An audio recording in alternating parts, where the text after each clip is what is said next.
Baraka, you told me the villa belonged to you. By tomorrow evening, the house and the company will tell you who was lying. Before you unpack another suitcase, ask the lawyer whose name built these walls. What exactly is inside that box, Wanjiru? Take your hands off those keys, Zawadi. You still don't own a single brick in this home. Baraka chose me. This house will be mine soon enough. Guests watched in stunned silence while Zawadi lifted her chin and smiled, convinced she had won the perfect life. Wanjiru simply placed a polished wooden box on the marble table and quietly replied, "Tomorrow morning, ask the lawyer whose name built these walls before you unpack another suitcase." Neither of them realized that before the next sunset, the mansion, the company, and every dream they believed they had stolen would expose a truth neither was prepared to face. Before this story begins, tell us which city you're watching from in the comments. Wanjiru Kamal stepped through the bronze-framed entrance of Jacaranda House and immediately knew something had changed. The villa in Karen had always greeted her with quiet warmth, amber lighting beneath the floating staircase, fresh white lilies beside the carved wooden console, and the soft scent of cedar drifting from the walls she had designed herself. That evening, the lilies were gone. In their place stood a tall arrangement of red roses, dramatic and expensive, the kind Zawadi Njoroge always ordered when she wanted a room to notice her before anyone noticed the people inside it. Two unfamiliar suitcases rested beside the staircase. Wanjiru did not remove her cobalt blue coat. Red dust from the construction site in Mombasa still marked the hem, and her feet ached after hours of travel, yet the exhaustion disappeared the moment she heard laughter from the living room. Zawadi's laughter. It was bright, polished, and completely at ease. Wanjiru walked forward slowly, each step echoing across the pale stone floor. Through the open glass doors, she saw Baraka Mutechi standing beside the fireplace in a dark green tailored suit. One hand rested in his pocket. The other held a crystal glass of sparkling water as though he were waiting to welcome investors into a property launch. Zawadi sat on Wanjiru's cream sofa wearing a coral kitenge dress with gold embroidery. Draped around her shoulders was Wanjiru's ivory silk robe. For one suspended moment, nobody spoke. Then Zawadi rose and placed a set of keys on the marble table. "You came back earlier than expected," she said. Wanjiru looked at the keys, then at the robe, then at Baraka. "I returned to my home," she replied. "Why should that surprise either of you?" Baraka exhaled as if she had interrupted an important meeting. "Wanjiru, we agreed this conversation needed to happen." "No," she said. "You sent me 3 messages saying we needed to discuss company restructuring. You never mentioned that my closest friend would be wearing my clothes while her luggage waited in my hallway." Zawadi's expressions tightened, but not with shame. It was irritation. "We didn't want things to become ugly." Wanjiru almost laughed. 17 years of friendship had lived inside that sentence. Zawadi had stood beside her at university exhibitions, shared tea with Mama Atieno, celebrated the opening of Mwangaza Living, and once promised that no man would ever come between them. Now she spoke like a public relation consultant, managing an inconvenient scandal. Baraka placed his glass down. "Our marriage has been over for a long time." "That is interesting," Wanjiru said calmly. "Because 3 days ago, you signed a message to me with, 'Come home safely, my love.'" His jaw hardened. "Do not make this more difficult than it needs to be." Wanjiru studied his face. She had spent 11 years learning its smallest changes. The tightened mouth for criticism, the narrowed eyes when someone praised her work, the polite smile he wore whenever he wanted strangers to believe he was gentler than he truly was. Once, she had mistaken those details for intimacy. Now they looked like warnings she had trained herself to ignore. Zawadi stepped closer to Baraka and touched his arm with deliberate confidence. "We love each other," she said. "This was never meant to humiliate you." "Then why are your suitcases upstairs?" Silence settled over the room. Baraka answered first. "I want a divorce. Until the legal process is completed, it would be better for everyone if you stayed elsewhere." Wanjiru looked around the villa. She saw the staircase she had redrawn 12 times because Baraka disliked the first design. She saw the hand-woven rug purchased from women artisans outside Nairobi. She saw the dining table made from a single piece of reclaimed wood, chosen because her late father had taught her that beautiful things should carry history. Every wall held her labor, yet her husband spoke as though he were dismissing a guest. This house is connected to the company, Baraka continued. A public dispute could damage our reputation. We have employees, investors, and contracts to protect. There it was, not remorse, strategy. For years, Wanjiru had protected the company by remaining quiet. She had rewritten Baraka's speeches, corrected his financial assumptions, and allowed journalists to call him the visionary behind designs that began in her sketchbooks. She had believed partnership meant giving without keeping score. Now he was using her loyalty as evidence that she could be removed. Zawadi picked up the keys and extended them toward Wanjiru. "I think you should leave tonight," she said softly. Wanjiru stared at her former friend's hand, then she turned away. She climbed the staircase without rushing, entered her private study, and closed the door behind her. The room remained untouched except for one empty space on the wall where her first frame blueprint had been removed. She found it lying carelessly on the floor beside the cabinet. Wanjiru picked it up, brushed dust from the glass, and opened the lowest drawer. Inside rested a small, polished jacaranda box containing the original house plans, an old brass key, a strip of her mother's kikoi cloth, and a card written by her father years earlier. "Do not build a home where you must ask permission to exist." Her throat tightened, but she did not cry. Wanjiru carried the box downstairs. Baraka and Zawadi were still waiting. "You may stay here tonight," she said, placing the box against her chest. "But before you replace another painting, move another suitcase, or invite anyone to celebrate your victory, make sure you understand whose name is attached to these walls." Zawadi gave a small, dismissive smile. Baraka did not. For the first time that evening, uncertainty entered his eyes. Wanjiru opened the front door and stepped into the cool Nairobi night, leaving behind the husband who underestimated her, and the friend who believed possession was the same as ownership. Neither of them followed. That was their first mistake. Wanjiru Kamau entered the quiet Kilimani office of Naserian Kiplagat carrying the polished jacaranda box against her chest. Morning light poured through tall windows, illuminating shelves filled with legal volumes and framed photographs of Kenyan women who had built businesses, farms, schools, and community organizations. Naserian stood behind a wide mahogany desk, wearing a tailored plum suit with a narrow strip of Maasai beadwork along the collar. Her expression remained composed, but her eyes softened when she saw Wanjiru. "You look as though you have not slept." "I slept," Wanjiru replied, placing the box on the desk. "I simply woke up with the truth beside me." Nazirian did not ask her to explain immediately. She poured 2 cups of strong Kenyan tea, added cardamom to Wanjiru's cup, and waited until her client had taken the first sip. Then, Wanjiru told her everything. She described Zawadi's suitcases beneath the floating staircase, the ivory robe around her shoulders, and Baraka's calm announcement that Wanjiru should leave to protect the company's reputation. She repeated every word without raising her voice. Yet when she reached the moment Zawadi offered her the keys to Jacaranda House, her fingers tightened around the porcelain cup. "She handed me the keys as though I had been renting my own life from them." Nazarian opened a leather folder. "She could hand you the moon if she wished. It would not make it hers." The lawyer placed several certified documents across the desk. The first showed that the land in Karen had been purchased by Wanjiru 4 years before her marriage. The second confirmed that Jacaranda House belonged to the Kamau Heritage Trust, a structure created to protect Wanjiru's property and intellectual assets. Baraka had residential rights through the marriage, but he could not sell, mortgage, transfer, or claim ownership of the villa. Wanjiru stared at her signature at the bottom of the trust agreement. She remembered signing it while her father was still alive. He had insisted that protecting her work did not mean she expected her marriage to fail.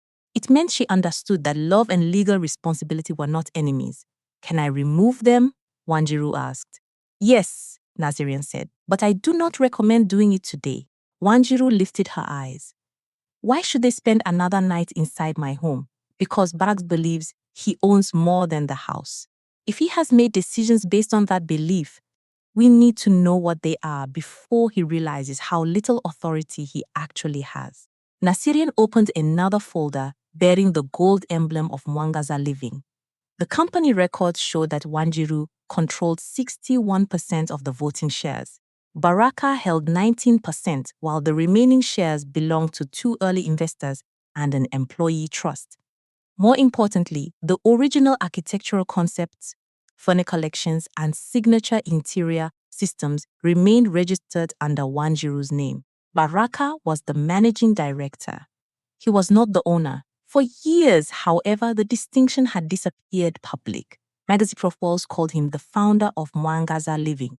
At conferences, he stood beneath photographs of rooms Wanjiru had designed and described them as products of his vision.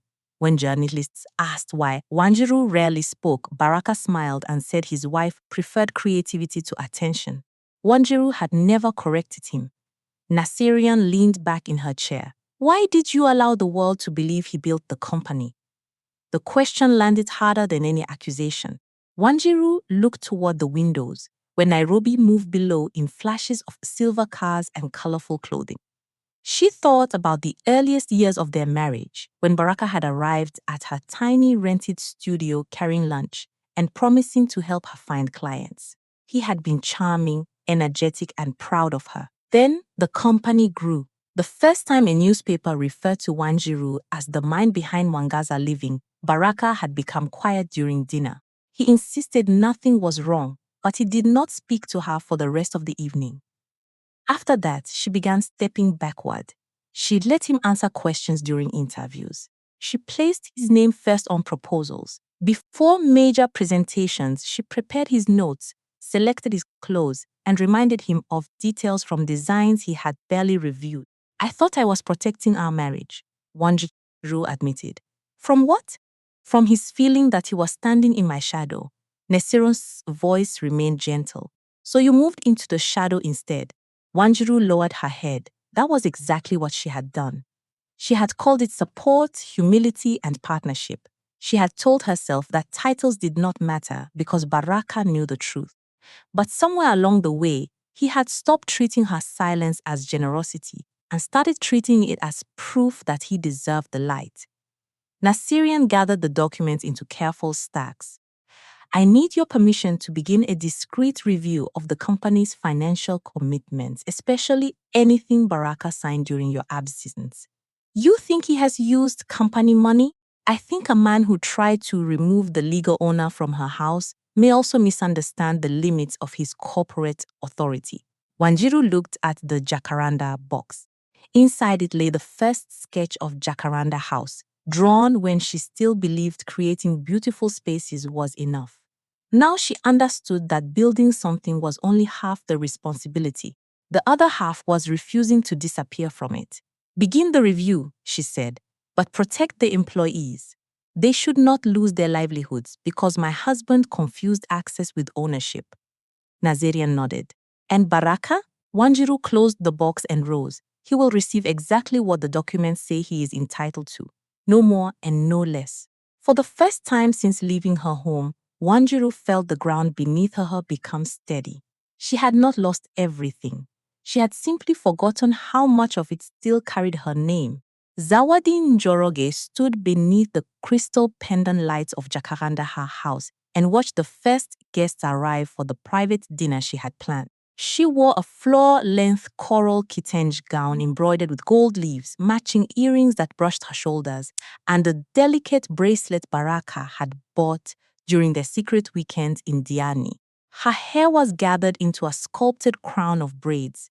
In the mirror near the entrance, she looked like the woman she had imagined becoming for years.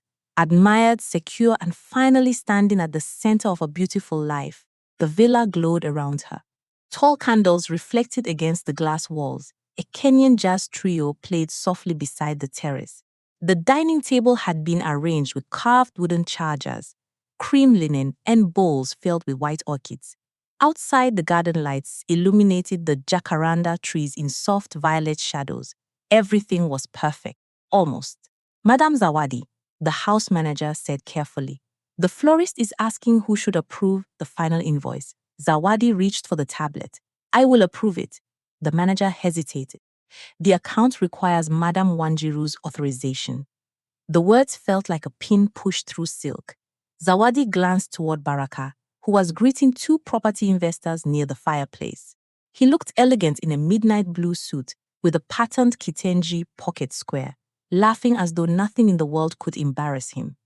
Send it to Mr. Muteshi, Zawadi said. We already did. His access does not include household payments above the approved limit. Zawadi's smile remained in place, though the muscles around her mouth tightened. Then tell the florist the payment will be processed tomorrow. The house manager nodded and walked away. It was the third problem of the evening. Earlier, the security system had refused to register Zawadi as a permanent resident. The digital control still displayed Wanjiru's name as the principal owner. When Zawadi tried to remove a framed architectural sketch from the upstairs corridor, the art consultant informed her that the piece belonged to a Protect Company collection and could not be relocated without written permission.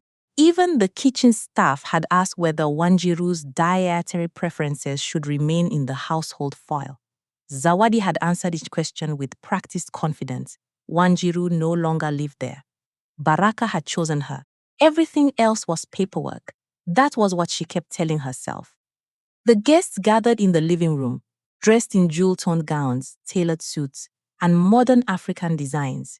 Baraka introduced Zawadi as the woman who would help guide Mwangaza living into a more visible and ambitious future. Applause followed. Zawadi lifted her chin. For years, she had watched Wanjiru receive opportunities without appearing to chase them. Clients trusted her. Craftspeople respected her. Designers repeated her ideas in rooms where she was not present. Even when Wanjiru remained quiet, people noticed the intelligence behind her silence. Zawadi had always told herself she was not jealous. She was simply tired of being overlooked. When Baraka began confiding in her, he described Wanjiru as distant, controlling, and obsessed with work. He said she had forgotten how to admire him. Zawadi listened, comforted him, and slowly began to believe that she understood him better than his wife ever had. Now she was standing where Wanjiru once stood. Yet the house still seemed to recognize another woman. Dinner was served on the terrace. Platters of nama choma, coconut rice, roasted vegetables, and spiced tilapia filled the long table. Baraka sat at the head, speaking confidently about a luxury hotel project that Mwangaza Living had recently secured. Zawadi sat beside him, smiling as investors praised the company's growth. Then one guest, a banker named Chow Mwende, turned toward her. Baraka says your communications firm will manage the hotel launch. Zawadi brightened. That is correct. We are creating a campaign centered on modern Kenyan identity. A valuable contract, Chow said. Congratulations. Baraka placed his hand over Zawadi's. She deserves it. The praise warmed her until Chow added, I assume the board has approved the related party agreement. Baraka's hand became still. It is being finalized, he said smoothly. Chow gave a polite nod, but Zawadi noticed the brief look she exchanged with another investor. Later, while the guests moved inside for coffee, Zawadi entered Baraka's study to find a charger. A folder lay open on the desk. She recognized the logo of the hotel project. Beneath it was a payment summary listing transportation, consulting expenses, furniture samples, and client hospitality. One amount caught her attention: 842,600 Kenyan shillings assigned to regional design research. Zawadi knew that expense. It had paid for their Diani hotel suite, her bracelet, 2 designer outfits, and a private dinner on the beach. Her stomach tightened.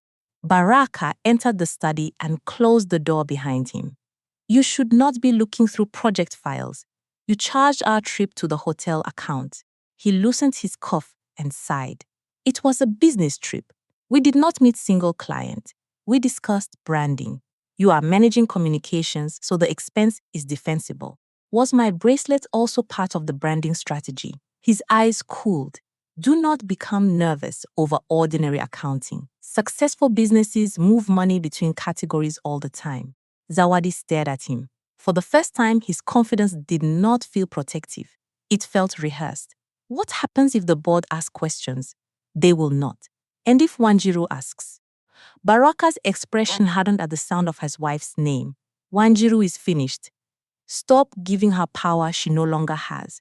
A server knocked softly to announce that coffee was ready. Baraka straightened his jacket, opened the door, and returned to his guests wearing the charming smile that had once convinced Zawadi she was being chosen for love. She was remained beside the desk.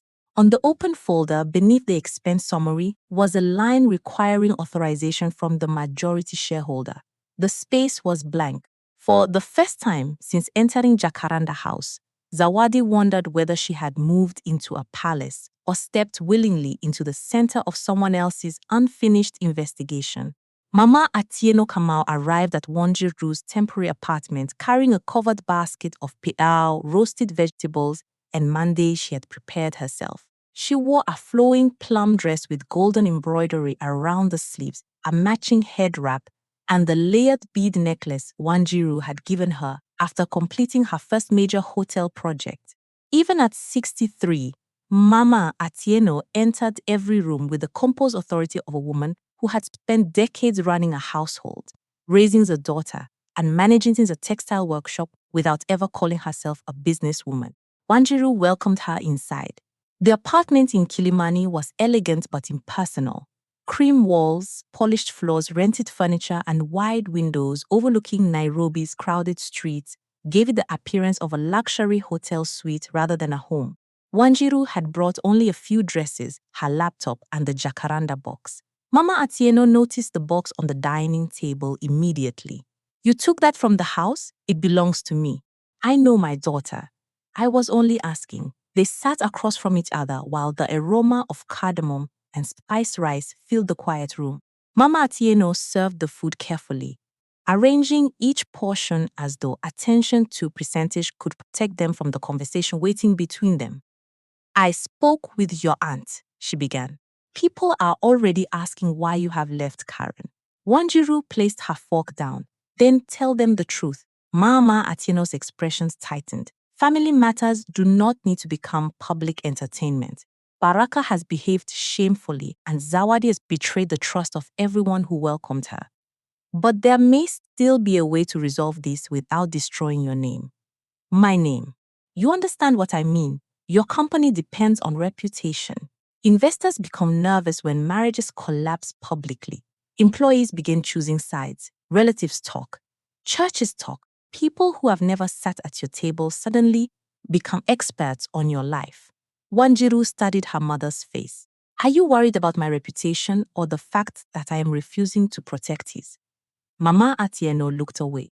"I am worried that anger will make you destroy what took years to build.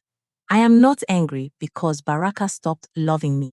I am angry because he used what I built to convince another woman that he owned my life." Her mother sighed. "Men sometimes become foolish when they feel ignored. You traveled constantly. You worked late. Perhaps the two of you stopped listening to each other." The words were not cruelly spoken. That made them hurt more. Wanjiru rose and walked toward the window. Below, women in bright office dresses crossed the street beside men carrying briefcases. Vendors arranged fruit beneath colorful umbrellas. Nairobi moved forward with no knowledge that a marriage had broken inside one of its most beautiful homes. "I listened to Baraka for 11 years, Wanjiru said. "I listened when he said clients trusted a male voice more than mine. I listened when he asked me to let him lead interviews because he was better with people. I listened when he said my awards made him feel like an assistant in his own company." Mama Atieno remained silent. "I rewrote his presentations. I corrected contracts before he signed them. I designed rooms, selected materials, met artisans, and stayed awake, fixing mistakes nobody ever knew he made. Then I stood behind him while people applauded. You were supporting your husband." "No, Mama. I was disappearing for him." The sentence changed the room. Mama Atieno lowered her eyes to the untouched food. Her fingers moved slowly over the edge of her bead necklace. Wanjiru returned to the table and opened the jacaranda box. She removed the folded strip of kikoi cloth stored inside and placed it between them. "You gave me this when I rented my first studio." Her mother touched the fabric. "I remember. You told me it came from the first collection you designed for your workshop. Mama Atieno's expression softened with old pride. The collection had been admired by several boutique owners. One had offered to finance its distribution beyond Nairobi, but the agreement had never happened. As a girl, Wanjiru had believed her mother simply changed her mind. Why did you refuse that opportunity?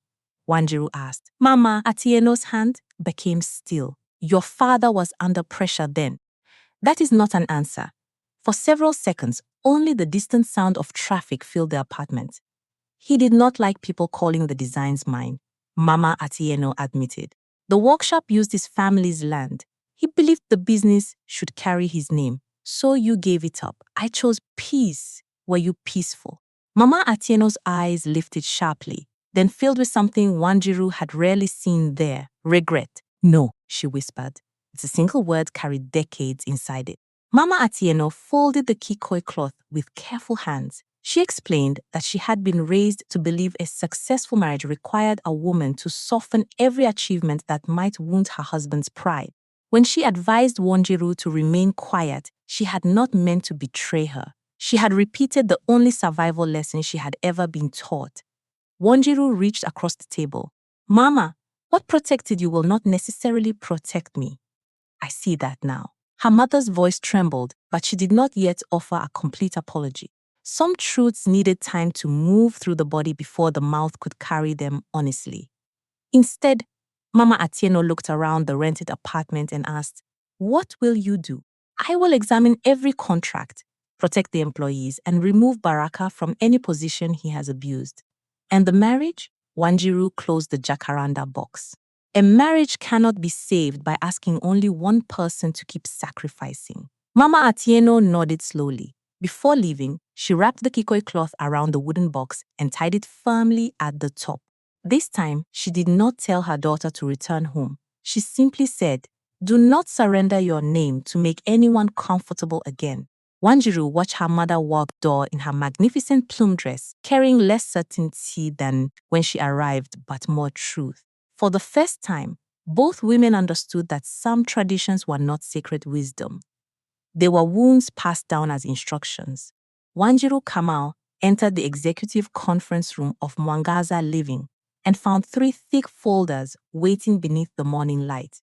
The company's Westlands headquarters occupied the upper floors of a modern glass building overlooking Nairobi. Inside, polished concrete met warm mahogany panels, bright woven fabrics softened the meeting rooms, and framed photographs displayed hotels, restaurants, and private residencies designed by Wanjiru's team.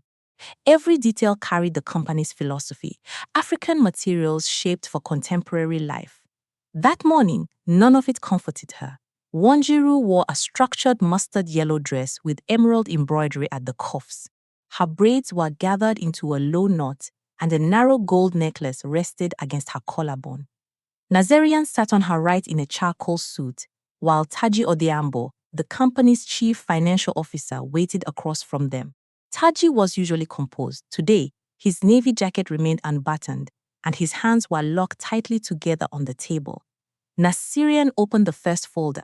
We have reviewed the commitments signed during your absence and compared them with the company's approval procedures. Wanjiru looked at Taji. How serious is it? He swallowed. Serious enough that I should have spoken earlier. Nazirian slid a payment schedule toward Wanjiru. Several expenses had been highlighted. Luxury accommodation in Diani, private transportation, jewelry, designer clothing, and a beachfront car dinner categorized as regional design research. The total was 842,600 Kenyan shillings. Wanjiru recognized the dates. Baraka had told her he was attending negotiations with a hospitality group. He had called from the hotel terrace, complained about long meetings, and asked whether she could send him revised projections before sunrise. While she worked, he had been with Zawadi. Wanjiru felt the betrayal move through her, but she did not let it control her voice. What else? Nazarian opened the second folder. Baraka had awarded a communications contract as Zawadi's firm without disclosing their relationship or requesting approval from the board. The agreement included a large advance payment, unusually broad authority, and a termination clause that favored Zawadi even if no work was delivered. He gave her access to the hotel campaign, Wanjiru asked. Taji nodded. And to preliminary design materials. My design materials, selected concept boards, room layouts, and branding plans. Wanjiru's expression hardened. Those concepts had taken her team 7 months to develop. They included hand-drawn furniture, custom lighting systems, and textile patterns commissioned from Kenyan artisans. Baraka had treated intellectual property like decorations he could hand to anyone he wished to impress. Nazarian turned to another page. There is more. Baraka approached the bank about refinancing Jacaranda House to support company expansion. Wanjiru stared at her. He cannot refinance property he does not own. The bank requested proof of title. He provided household utility records and an outdate insurance schedule, but not the trust documents. The application did not proceed. Taji shifted in his chair. I learnt about it when the bank contacted me for a valuation report. And you still said nothing? The question was quiet. That made it heavier. Taji lowered his eyes.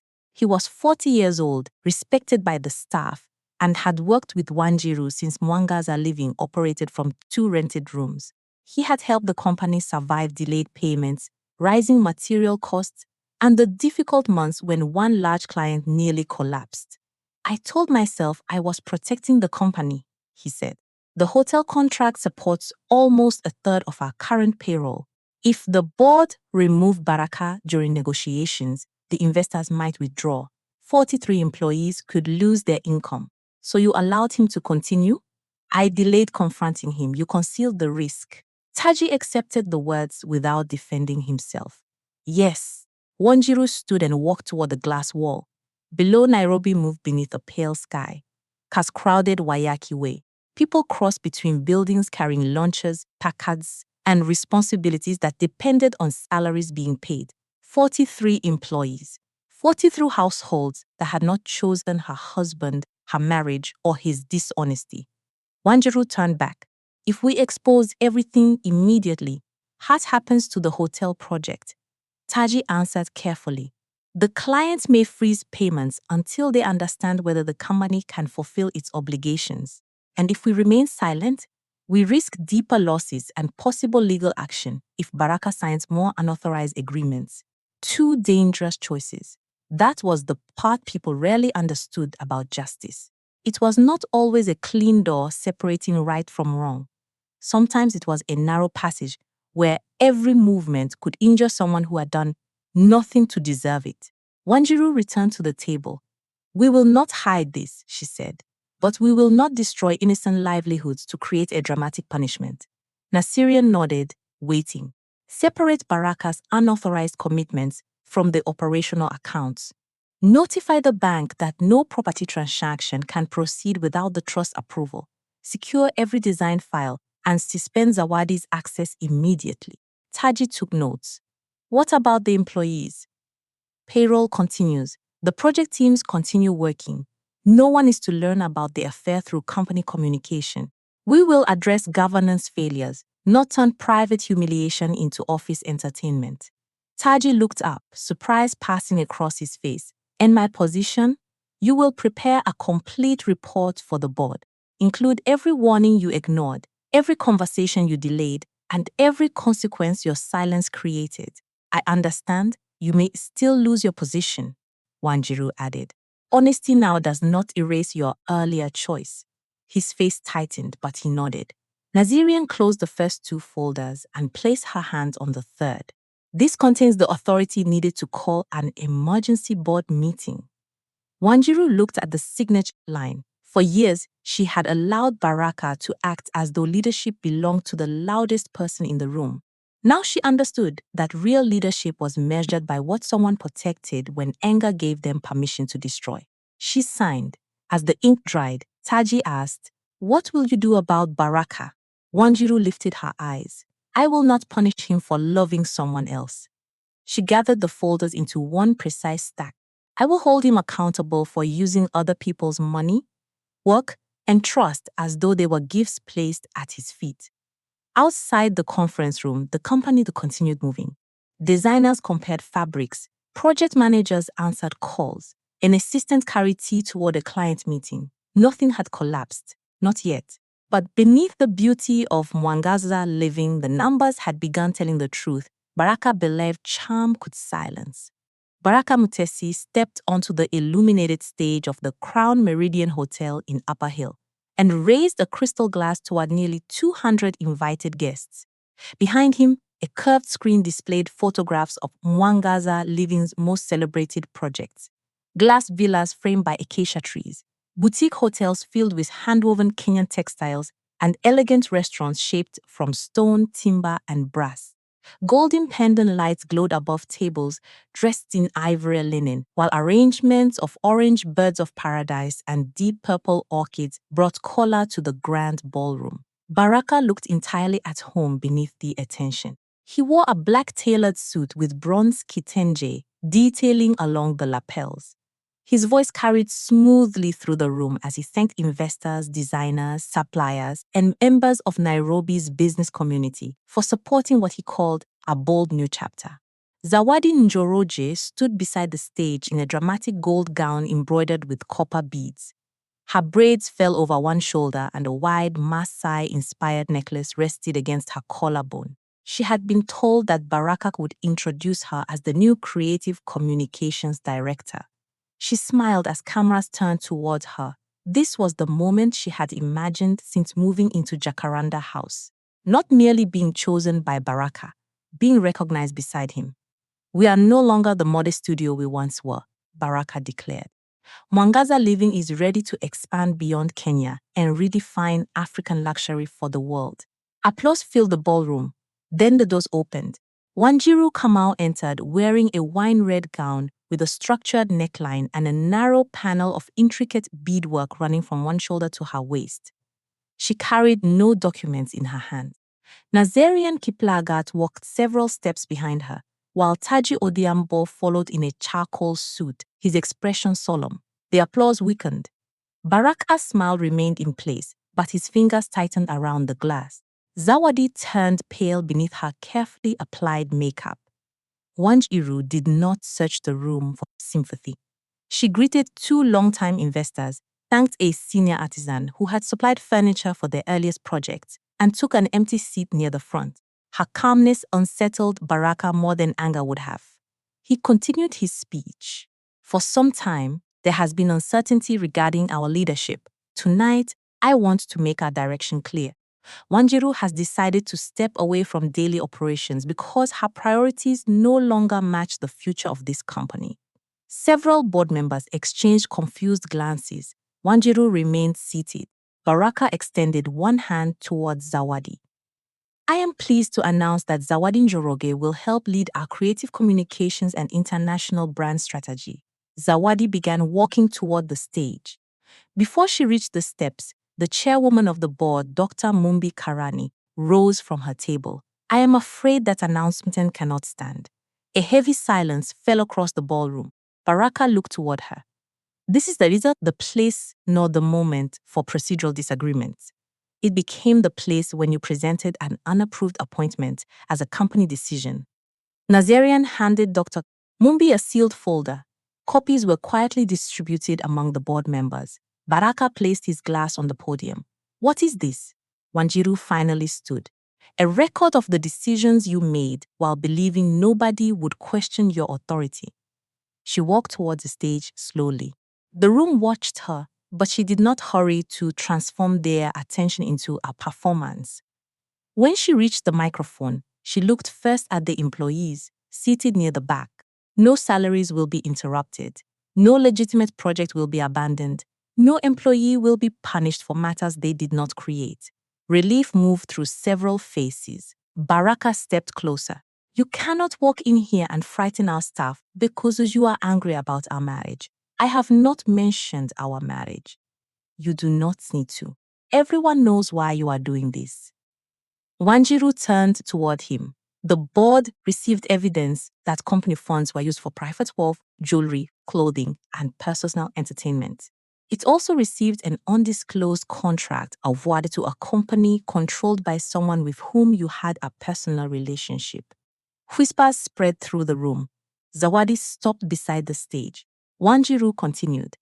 You attempted to use protected design materials without authorization. You also approached the bank about refinancing Jacaranda House, despite having no legal ownership of the property. Baraka's confident expression fractured.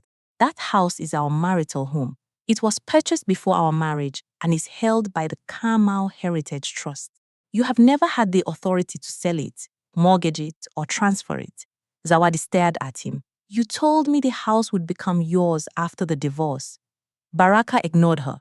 He faced the audience instead. This is retaliation. My wife was humiliated because I chose another woman, and now she wants to destroy everything we built together. The affair entered the room through his own mouth. A murmur rose among the guests. Zawadi lowered her head while several employees looked away. Wanjiru's voice stayed steady. You are not being suspended because you stopped loving me. Love cannot be audited, and affection is not a condition employment. She gestured toward the folders. You are being suspended because you treated company money, protected designs, and other people's trust as if they were personal gifts. Baraka leaned toward her. I made this company visible, and I made it real. The words were not shouted. They did not need to be. Dr. Mumbi announced that Baraka's executive authority had been suspended pending a formal investigation. Zawadi's contract was frozen, all restricted accounts were secured, and Wanjiru would oversee operations with the board until the review ended. Baraka looked around the ballroom, searching for allies. No one moved. The room he had entered expecting admiration had become a mirror, reflecting every contribution he had claimed and every boundary he had ignored. Wanjiru stepped away from the microphone. She had not taken his dignity. She had simply stopped lending him hers. Zawadi Nyoroge stood in the center of Jacaranda House and watched Baraka Muteshi tear the gold pocket square from his jacket. The ballroom announcement had ended less than an hour earlier, but its humiliation had followed them home. Baraka paced across the living room in his black suit, his polished shoes striking the stone floor with sharp, impatient sounds. Zawadi remained near the fireplace in the gold gown she had worn for what was supposed to be her public introduction into Nairobi's elite business circles. Now the dress felt heavy. The copper beads pressed against her skin like tiny accusations. How could you not know? She demanded. Baraka stopped. Know what? That the house was not yours. That Wanjiru controlled the majority shares. That you could not appoint me without the board. His expression hardened. Do not speak to me as though I am one of your clients. I entered that ballroom believing everything had been approved. You entered because I gave you an opportunity. Zawadi stared at him. An opportunity. Only days earlier, he had called it their future. She walked toward the marble table where the house keys lay beside an untouched arrangement of white orchids. The same keys she had once offered Wanjiru with a quiet smile, believing possession had already changed hands. You told me the divorce would make this house yours. It should have. That is not an answer. Baraka poured himself a drink. Wanjiru used legal tricks to isolate property that belonged to our marriage. She planned this from the beginning. The trust existed before she married you. He turned sharply. So now you are defending her. I am asking why you lied to me. Baraka laughed without warmth. Because you were supposed to trust me. That is what partners do. Zawadi felt something inside her shift. Wanjiru had trusted him. The thought arrived uninvited. Wanjiru had allowed him to represent the company, speak for the designs, manage clients, and live inside a home that never legally belonged to him. Baraka had not treated that trust as generosity. He had treated it as permission to keep taking. Zawadi folded her arms. What happens now? We challenge the suspension. We tell the investors Wanjiru acted out of jealousy. We question the audit and delay the board until the hotel contract is secure. And the expenses? Ordinary business costs. My bracelet was not a business cost. Baraka's jaw tightened. Then return it. The cruelty of the answer surprised her. Not because it was loud, because it was effortless. Zawadi remembered the beginning of their affair. Baraka had listened to her frustrations about being overlooked, praised her intelligence, and insisted she deserved more than small communications contracts. He told her Wanjiru was cold and selfish, that his wife guarded every achievement because she wanted him to remain dependent. With Zawadi, he said, things would be equal. Yet the first time she questioned him, equality disappeared. Baraka opened his laptop on the dining table. There is still a way forward. Your company can confirm that the Diani trip was part of campaign research. You can also state that Wanjiru verbally approved your access to the design files. She did not. No one can prove a private conversation did not happen. Zawadi's stomach tightened. You want me to lie to the board. I want you to protect us. Kus or you? Silence stretched between them. Baraka slowly closed the laptop. You should think carefully before deciding which side you are on. There it was again. Not love, leverage. Zawadi stepped away from him and walked toward the upstairs corridor. She needed distance from his voice, from the room, from the version of herself reflected in every expensive surface. The corridor felt unfamiliar despite the weeks she had spent there. Several framed photographs remained turned toward the wall after she had ordered the house manager to remove them. Near the storage room, one frame leaned against a cabinet. It contained Wanjiru's original sketch of Jacaranda House. Zawadi lifted it. The drawing was detailed in a way photographs could not capture. Notes filled the margins, measurements, material choices, estimated costs, and reminders to contact local craftspeople. Beside the staircase was a small handwritten sentence. Make the entrance feel like an embrace, never a display of power. Zawadi looked down the hallway. She had entered the house seeing only glass, stone, art, and status. She had never considered the woman who selected every surface, negotiated every price, or spent years turning a piece of land into something meaningful. Inside the storage room, she found more design boards stacked against the wall. Each one carried Wanjiru's initials. There were fabric samples labeled with the names of women's cooperatives, invoices from furniture makers, and photographs of Wanjiru standing beside builders in dusty boots and a bright yellow head wrap. Baraka appeared in the doorway. Why are you looking at those? Zawadi held up the framed sketch. Because I wanted to understand what I thought I had won. His face remained unreadable. She is talented. Nobody denied that. You did more than deny it. You replaced her name with yours. She allowed me to lead. No, Zawadi said. She trusted you to stand in front without erasing the woman behind you. Baraka's eyes narrowed. Be careful. The warning was soft. Zawadi finally understood why Wanjiru's calmness at the hotel had frightened him. Baraka did not fear anger. Anger could be dismissed as jealousy, bitterness, or instability. He feared clarity. Zawadi placed the sketch against the wall. You told me she wanted control, she said, but every document shows that she protected what she built while still giving you access to it. And now she is taking everything. She is taking back what was never yours. Baraka crossed the room and lowered his voice. You benefit too. Do not pretend innocence because things have become difficult. The words struck their target. Zawadi had betrayed Wanjiru willingly. She had accepted the trips, the gifts, and the private promises. She had moved into her friend's home before the marriage had legally ended. Even if Baraka had lied, Zawadi had chosen to believe him because the lie offered her the life she envied. She was not innocent, but neither was she willing to become his shield. Baraka returned downstairs, leaving her among Wanjiru's discarded work. Zawadi stood alone in her glittering gown, surrounded by evidence of another woman's labor. For the first time, she understood that Baraka had never truly chosen her over Wanjiru. He had chosen the person most willing to admire him, without asking what belonged to whom. And now that Zawadi had begun asking, she could feel his admiration turning into contempt. She looked toward the stairs leading to the bedroom she had claimed. The mansion no longer felt like a prize. It felt like a borrowed stage after the audience had learned who built it. Wanjiru Kamal was reviewing a collection of handcrafted lighting prototypes when her assistant quietly knocked on the glass office door. She says she will wait as long as necessary. Wanjiru looked up from the drawings. Who? The assistant hesitated. Zawadi Nyoroge. For several seconds, the room remained silent except for the distant tapping of keyboards from the design studio beyond the glass walls. The new headquarters of Mwangaza Living felt different now. Fresh flowers stood near the reception desk. Designers discussed projects with confidence, and clients continued arriving despite the headlines surrounding Baraka's suspension.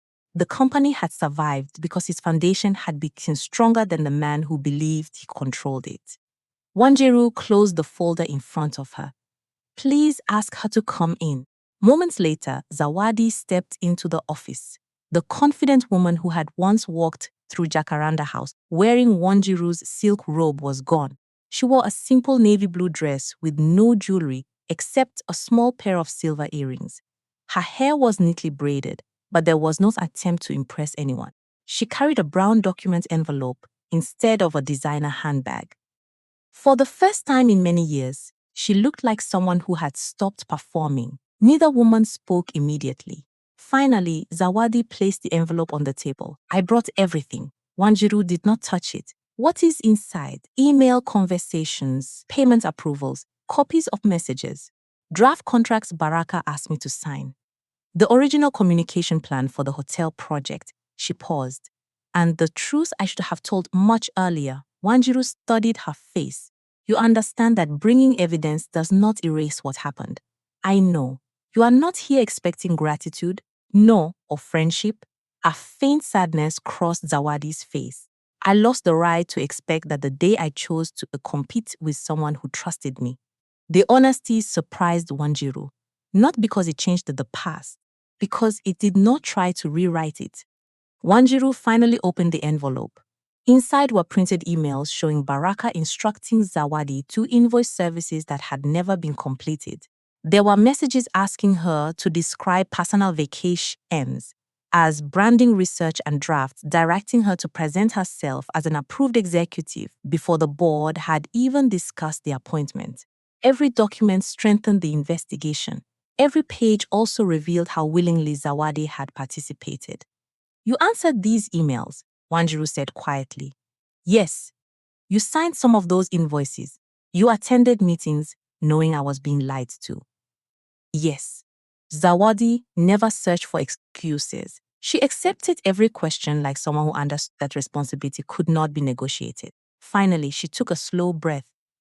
I spent years comparing my life to yours. Wanjiru remained silent. I told myself you were lucky. That opportunities found you because people admired you naturally. I never asked how many nights you stayed awake, drawing plans, or how many weekends you spent visiting construction sites while everyone else rested. Her eyes filled with tears she refused to let fall. When Baraka started telling me you did not appreciate him, it was easier to believe him than admit I was jealous of you. Wanjiru leaned back. You were jealous of my marriage? No, Zawadi shook her head. I was jealous that you built something meaningful. I thought if I could have your husband, your house, your position, then I would finally become the woman I wanted to be. She looked around the office. But I never wanted your husband. She smiled bitterly. I wanted your confidence. The words settled heavily between them. Outside the office, employees continued working. Someone laughed near the design studio. A client walked past carrying fabric samples. Life continued. Unaware that two women were finally speaking truths that should have been spoken years earlier. Wanjiru folded her hands. Why now? Because Baraka asked me to lie again. She explained how, after the board meeting, Baraka wanted her to claim the company had approved every payment, every contract, and every decision. He promised that once the investigation ended, they would leave Kenya and rebuild somewhere else. And I realized he did not need me. She looked directly at Wanjiru. He only needed another person willing to carry the consequences of his decisions. For a moment, Wanjiru remembered the early years of her own marriage. How many times had she rewritten reports so Baraka would appear prepared?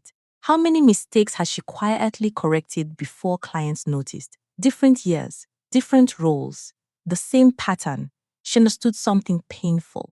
Baraka had changed women. He had not changed methods. Zawadi reached into the envelope once more and removed a small velvet pouch. Inside lay the gold bracelet Baraka had bought during the Diani trip. I sold my car this morning, she said. The money will cover part of the amount I owe the company. This bracelet belongs with the financial report. You do not need to return the jewelry to me. I am not returning it to you. She closed the pouch carefully. I am returning something that should never have been bought with money belonging to people who worked honestly. For the first time since entering, Wanjiru felt respect, not for what Zawadi had done in the past, but for her refusal to hide behind excuses now. She closed the envelope. I will submit these documents to the board. I understand. They will decide whether legal action is necessary. I understand. You may lose your professional reputation. I already lost something much more valuable. Silence followed. Then Zawadi whispered, Can you ever forgive me? Wanjiru answered without hesitation. Yes. Hope briefly appeared in Zawadi's eyes. Then Wanjiru continued, But forgiveness is not permission to return to the place you chose to destroy. The hope faded, replaced by acceptance. I know. I will never spend holidays with you again. I will never call you my closest friend. I will never trust you with my home. Zawadi lowered her head. You should not, but I also refuse to spend the rest of my life carrying hatred for you. Wanjiru stood and walked toward the window overlooking Nairobi. When I first left Jacaranda House, I believed losing my husband was the greatest pain. She smiled faintly. It was not. She turned back. The greatest pain was discovering I had abandoned myself long before either of you abandoned me. Zawadi wiped her eyes. I hope one day I can become someone worthy of the truth I finally told. That decision begins after you leave this office. Wanjiru extended her hand, not as a friend, not as a victim, simply as a woman closing one chapter with dignity. Zawadi shook it once. Then she picked up her empty envelope, walked quietly toward the door, and left without looking back. Neither woman cried. Both understood that healing sometimes begins not when relationships are restored, but when responsibility is finally accepted. Wanjiru Kamau stood beneath the jacaranda trees outside her villa in Karen and listened to 17 women laughing inside the house she had once fled in silence. The legal process had ended without a dramatic courtroom spectacle. The board's investigation confirmed that Baraka had misused company funds, violated governance procedures, and attempted to make financial commitments beyond his authority. He was removed as managing director, required to surrender most of his company shares as part of the settlement, and ordered to repay the expenses linked to his private travel. He did not become poor overnight. He still had education, professional experience, and enough personal savings to rent an apartment in Nairobi. What he lost was the right to build his identity using Wanjiru's property, reputation, and invisible labor. For the first time, Baraka would have to discover who he was without standing on what she had created. Zawadi also faced consequences. Her communications contract was terminated, and she agreed to return the advance payments she had received without authorization. After selling her car and several pieces of jewelry, she entered a structured repayment agreement with Mwangaza Living. She withdrew from Nairobi's luxury branding circles and accepted quieter work with a small agricultural cooperative outside the city. There were no glamorous lunches, expensive hotel dinners, or photographers waiting to capture her arrival, but the work was honest. Wanjiru heard through Naserian that Zawad began attending professional ethics counseling and had spoken privately to several young entrepreneurs about conflicts of interest, financial transparency, and the danger of confusing proximity to power with personal worth. Wanjiru wished her healing. She did not invite her back. Some endings required kindness from a distance. Inside Jacaranda House, the cream sofa had been moved from the center of the living room to create space for long drafting tables. The formal dining room now contained laptops, fabric samples, contract templates, and wooden models. One former guest bedroom had become a financial literacy classroom, while the glass-walled study had been converted into a legal resource room. Above the entrance, a new brass plaque read, Mwangaza Women's Design Fellowship. The program offered adult women practical training in interior design, project management, budgeting, intellectual property, and contract negotiation. Some participants already worked as decorators or artisans, but had never learned how to price their labor. Others had spent years helping family businesses without appearing on registration papers invoices, or ownership documents. Wanjiru wanted them to understand something she had learned as late.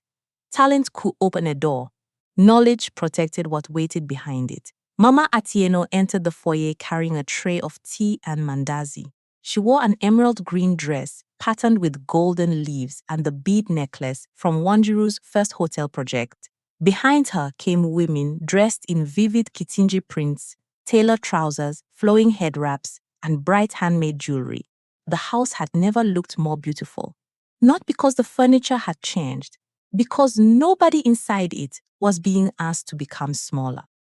Mama Atieno placed the tray on a side table and approached her daughter. You have filled this house with more voices than Baraka ever allowed at one dinner. Wanjiru smiled. That was intentional. Her mother's smile faded into seriousness. There is something I need to say before the first lesson begins. Wanjiru waited. Mama Atieno turned toward the women gathering near the drafting tables. When my daughter's marriage broke, I first advised her to remain quiet, she said. I believed protecting a family's public image was a woman's responsibility. Even when that image was built upon her silence, the room became still. I gave her that advice because it was the same advice given to me. I once surrendered an opportunity in my textile business because I was told my success would disturb peace in my home. She looked at Wanjiru. But peace purchased with a woman's disappearance is not peace. Wanjiru felt emotion rise in her throat. Mama Atino continued, I am sorry that I taught my daughter endurance before I taught her boundaries. I am proud that she learned the difference without losing her compassion. No applause followed immediately. Instead, several women nodded with the recognition of people who had inherited similar instructions. Then one woman began clapping. The others joined her. Wanjiru embraced her mother while morning light poured through the glass walls. The moment did not erase the past, but it ended the silence that had protected it. When the participants took their seats, Wanjiru entered the former living room, carrying the polished jacaranda box. She wore a vivid cobalt blue dress with orange embroidery, the same colors she had worn on the evening she was ordered to leave. This time, however, there was no dust on the hem and no suitcase waiting near the staircase. She placed the box at the front of the room and opened it.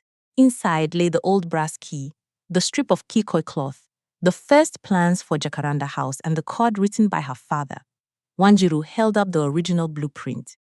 I designed this house before I understood that creating something does not automatically protect your place within it, she told the women. I believed good work would speak for itself, but sometimes work speaks while another person takes the microphone. A few women smiled knowingly. So our first lesson will not be about colors, furniture, or beautiful rooms. She distributed copies of a sample contract. It will be about reading every line before you sign your name. The women leaned forward.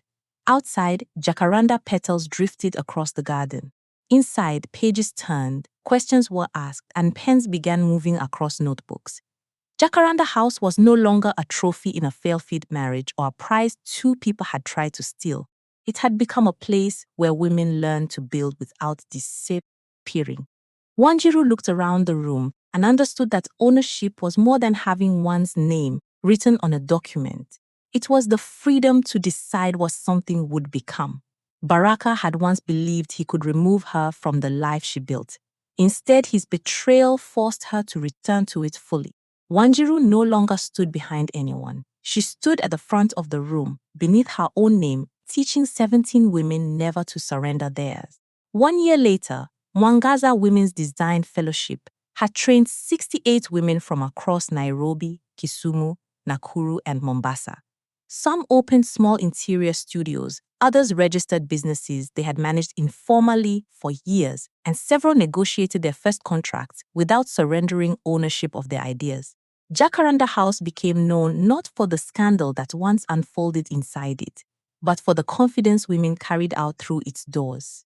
Wanjiru expanded Mwangaza living carefully, giving designers public credit for their work and creating a transparent leadership structure that no single person could quietly manipulate. Mama Atieno revived her abandoned textile collection and finally placed her own name on every label. Even Taji remained with the company after their accepting Roma formal penalty and completing governance training, proving that accountability could lead to growth when paired with honesty. Wanjiru did not rush into another relationship. She traveled, rested, laughed more often, and learned to enjoy her home without measuring its silence. On the anniversary of the fellowship, she stood beneath the shakaranda trees as former students returned wearing vibrant dresses and carrying portfolios, contracts, and new dreams. Wanjiru realized her happiest ending was not winning the house back. It was building a life in which she never again had to disappear to keep someone else comfortable. To me, this story is not simply about a husband who cheated or a friend who betrayed someone she loved. It is about the quiet ways people surrender their ideas, money, and confidence while fulfilling the sacrifice love. Wanjiru's greatest mistake was not trusting Baraka. Trust is necessary in every meaningful relationship. Her mistake was believing that protecting his pride required hiding her own contribution. A healthy partnership should never demand that one person becomes smaller so another can feel important. The story also shows that forgiveness and reconciliation are different. Wanjiru released hatred towards Zawadi, but she did not restore access to her life. That boundary was not cruelty, it was wisdom. I also believe the most valuable form of justice is not public humiliation, but responsible change. Wanjiru protected employees, corrected the system, and transformed her pain into education for other women. Her victory created opportunities beyond herself. Every woman deserves to understand her contracts, finances, ownership rights, and personal boundaries. Love should add dignity, not erase identity. If this story gave you a new perspective, share your thoughts in the comments. Tell us what lesson touched you most, mention the city you are watching from, and subscribe for more powerful African stories about dignity, courage, healing, and second chances.